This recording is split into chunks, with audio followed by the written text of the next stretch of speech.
guys, samahan niyo ako. Today magluto tayo ng munggo at ito ng ating ingredients. Wala kasi dito. Mahirap kasing kumuha dito ng dahon ng ampalaya. Kaya ilalagay natin ang spinach. Yan. Meron tayo dito shrimp. At papalasan din ang ating pork. Kaya naglalagay din ako ng kamatis or tomato sa ating munggo. Tayo maglalagay ng mantika kasi parang ito yung mantika niya. Yan, see guys, ang dami natin na-collect na oil. So, yan, tira lang tayo ng pangisan. Lagay natin ang ating onion, garlic,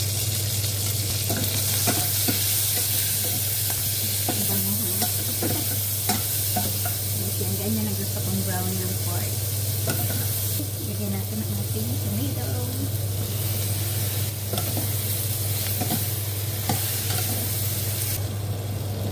Guys. Then, lagyan natin ang ating shrimp.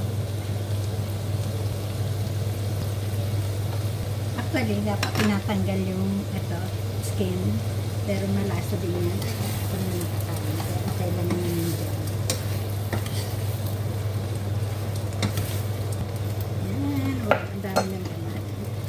Dalagay natin ating munggo.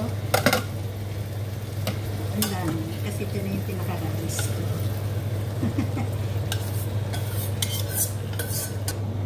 Lagay tayo ng tubig.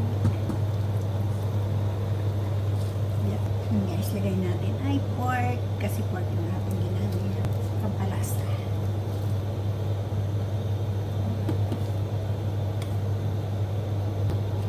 Guys, yung shrimp, pag nag-change ng color, luto na yan. Pinakamatagal ng 5 minutes. Yes, kumukulo na siya. Lagyan na natin ang ating black spinach. Ganyan lang yung hiwa ng spinach. Super umi naman. Pero okay lang. Kasi yan, madali na. Melted. Madali lang kasi maluto itong spinach.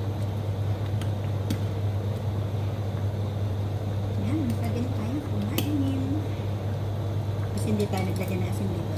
Nilagyan ko lang yung pork ko.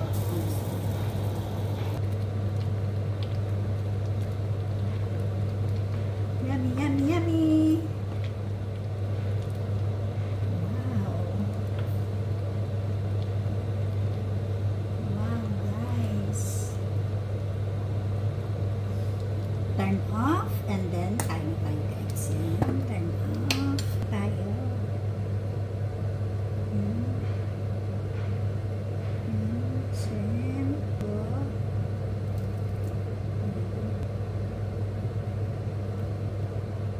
Ito na ating munggo.